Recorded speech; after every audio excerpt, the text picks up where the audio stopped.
Today, let's talk about sin and worse sin.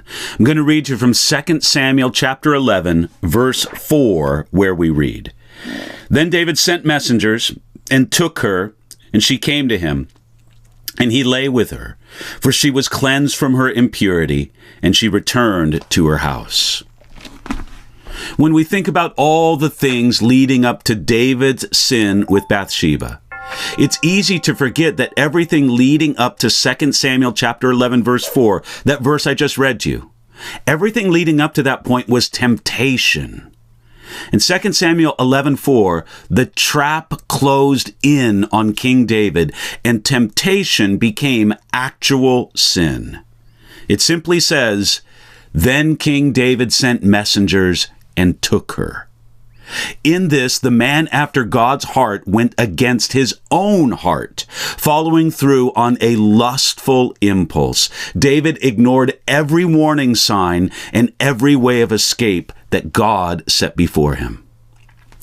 At this very point of temptation, the tempter sometimes quotes the Bible to us, enticing us to sin. The devil knows the Bible well enough, and he knows how to twist it against us.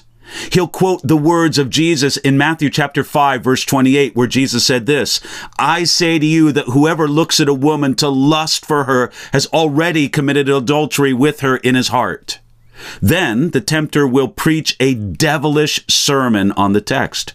He'll say something like this, "You've already lusted in your heart, and you're already therefore guilty of adultery. But why not enjoy the sin if you're already guilty of it anyway?"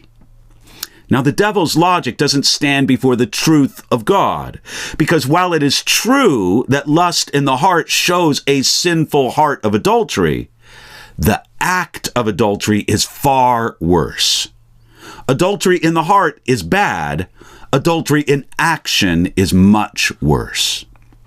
That phrase in 2 Samuel 11:4, "took her," is appropriate because David took someone actually, that did not belong to him.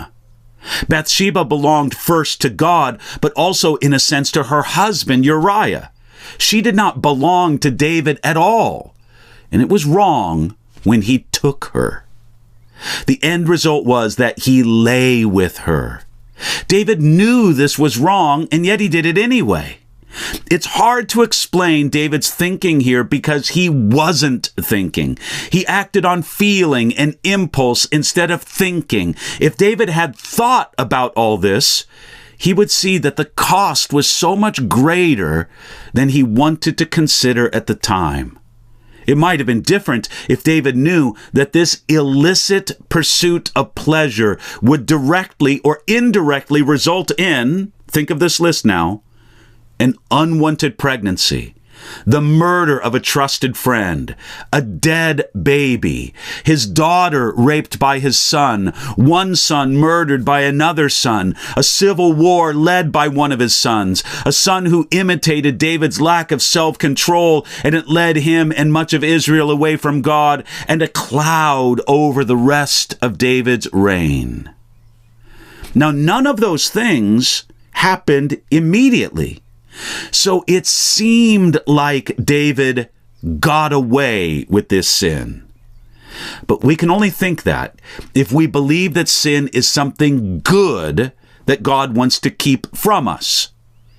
King David did something harmful and destructive to himself and to others, and that harm and destruction would come of it.